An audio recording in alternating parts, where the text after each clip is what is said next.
Yo, what's good, people? This your boy Authentic973. This your bullet Pass 57 on YouTube. The best nigga making beats since the best nigga making beats, aka Mr. Click Clack Bang. Y'all already know I'm back with another episode of Tip Off Tuesdays. We playing my team as usual. Got a great Do You Think. And for this Do You Think, I gotta definitely give a shout out to my dude, my brother, my ninja, QJB, because he the one that gave me the idea. He was like, yo, you gotta do a Do You Think about Greg Oden. He was like, did you do a Do You Think about Greg Oden yet? And I was like, absolutely not. I was like, you are absolutely right. I need to do a Do You Think about Greg Oden. So shout out to my man QJB. I'm pretty sure everybody that know me know him because that dude is famous. But anyway, I want to get right into the Do You Think because I got a lot to say about the Miami Heat signing Greg Oden. I want to get you guys' opinion about Greg Oden. So let me just start off with Greg Oden signed with the Miami Heat. Now Greg Oden, as we all know, got drafted in 2007 as the #1 pick overall to the Portland Trail Blazers. And since 2007 to now, Greg Oden has only played a combined 82 NBA games. That is crazy. So, and what's that? Let's see, 10. What's that? 6 seasons? Is that 6 seasons, my man, Frank? That's like 6, 7 seasons. Greg Oden has only played like 82 games. That is absurd. He's very injury prone. I call the dude Mr. Glass. So, I don't know how it's going to work out with Miami. I'm pretty sure they got him for the low. They got Greg Oden for the low. They ain't had to pay that much. And the funny thing is, if Greg Oden is able to play, and even if it's just like Greg Oden could give them 60 games and a good strong playoff run, or if he can give them 40 games in a regular season and a strong playoff run, I think it's a success for Miami. I think that's a win-win for Miami. They get him for the low, they get him for the cheap. They use him sparingly during the season. I don't know how they're going to use him. I'm just speculating. They use him sparingly during the season. He come in the playoffs and play very well during the playoffs, and they get him for the low. That's a steal. That is a steal. And they already got LeBron. They won the last 2 NBA championships. They already got LeBron. They got Wade. They got Bosh. They got now they got a center. They can move Bosh back to the power forward position. And like I said, I don't know if Greg Oden going to start. But let me just ask y'all to Do you think? Do you think Greg Oden will be a factor for the Miami Heat in any way, shape, or form? Like whether it's in the playoffs, in the regular season, maybe they might just let him rest the whole regular season and might just try and bring him out in the playoffs, because you know it's a marathon, not a sprint. So maybe they might just let him chill out and just practice with the team during the season and then bring him in the playoffs.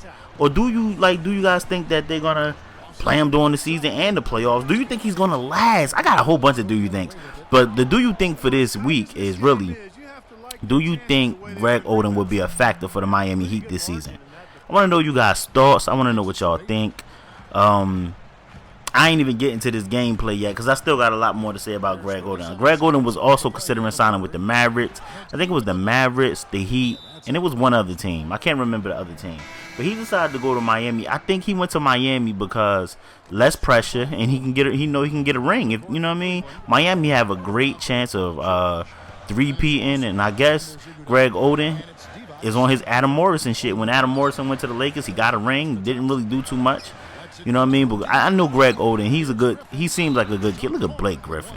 Greg Oden seems like he's a good kid, and I know that dude want to play. So hopefully he want to go out there and not just piggyback a ring, get the Juwan Howard ring, which a lot of people always call that the Juwan Howard ring. But Juwan Howard does more in the locker room and like on the bench than just cheerlead. Like, you know what I mean? Like Juwan Howard been a pro for over 20 years for a reason. Oh my God, look at the alley.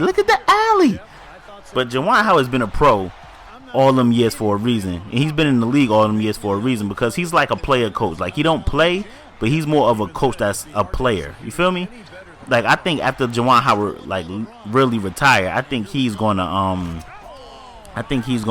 actually become like a coach, like an assistant coach. So we'll see how that play out. But back to Greg Oden. Greg Oden was considering signing with other teams. He went to Miami. I think he know they have a great chance of getting the ring, and he want to contribute in some way, shape, or form. I don't know if that can happen, because this guy is like Mr. Glass. Like every time he touched the hardwood, them knees and you know, that's the funny thing about big men. Like, this is why Dwight Howard, even though he's not 7 feet like Greg Oden, Dwight Howard is a rare breed, because to be able to run the court like that and everything, like that shit is rare. Like most big men are like slow, like they're slow. I mean, the best footwork as a big man I ever seen was Akeem Olajuwon, and then maybe second had to be Shaq. For Shaq to be 7'2" or 7'1", 330 pounds, he had great footwork for a big man. And every time I don't know if Greg Oden has that type of offensive ability, but I mean, as far as blocking shots, grabbing some rebounds, you know what I mean, he could definitely come off the bench and give them some help if they don't want to start him. But I don't know. I would like Greg Oden to last, but I really don't know if Greg Oden will be able to last that long. So I definitely want to get you guys' thoughts on Greg Oden. I want to know what you guys think about this guy. Do you think he would be a factor for the Miami Heat? Do you think he should have went somewhere else? Like, do you think the Heat was a good fit? Man, I got a whole bunch of do you thinks. But the main do you think that I want y'all to answer is, do you think he would be a factor for the Miami Heat this year? Because, I mean, I actually think Portland just got terrible luck. They drafted Sam Bowie over Jordan. They drafted Oden over Durant. They drafted Brandon Roy. Brandon Roy got hurt with bad knees. Like, Portland cannot just get a break, man. Poor Portland.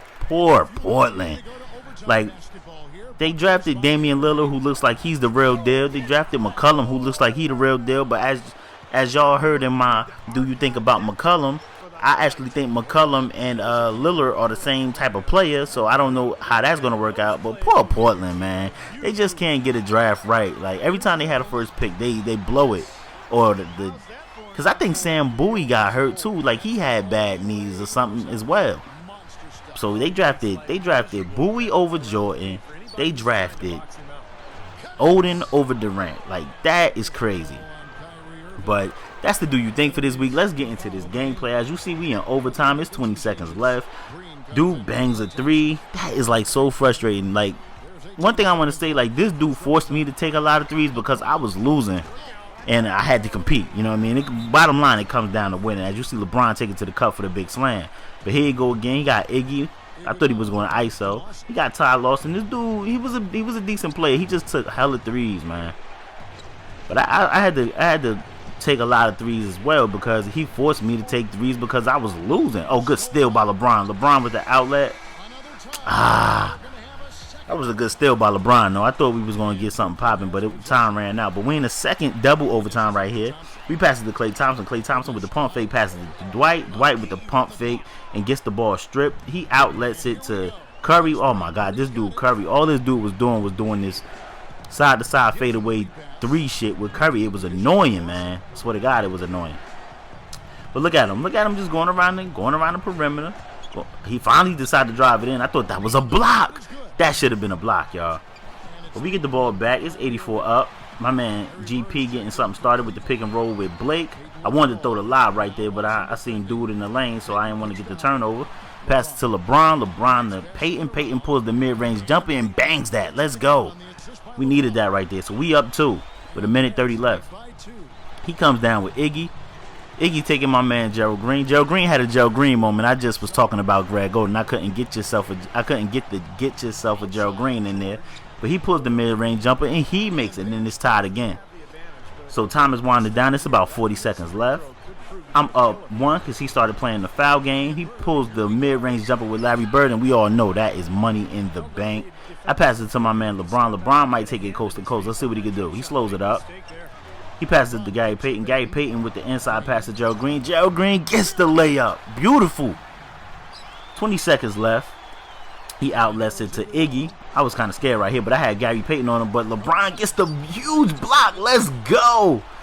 Oh, my gosh. LeBron is an animal. And LeBron goes coast to coast and gets the slam. We needed that right there. That was beautiful. That was definitely beautiful. But as you see, I'm up 3 with 15 seconds left, trying to get a steal. He passes it to Paul George. Then he passes it to Curry. Watch this. Watch this Curry shade. So he outlets it. I shouldn't have left Paul George open, but I did, and he made me pay. Damn, that is frustrating. I was like, yo, no third overtime. But watch this right here. Watch the backdoor cut by Clay. Beautiful Yo, beautiful backdoor cut by Clay. Pause. But Clay, look at this. Good defense right there by Joe Green, and he misses. But that was a beautiful backdoor cut by Klay Thompson. You guys know what it is. It's your boy Authentic 973. It's your boy LePress57. Answer the Do You Think. I appreciate all y'all. Watch that backdoor cut by Clay, man. I appreciate all y'all. Y'all know how I end my shit. Bang.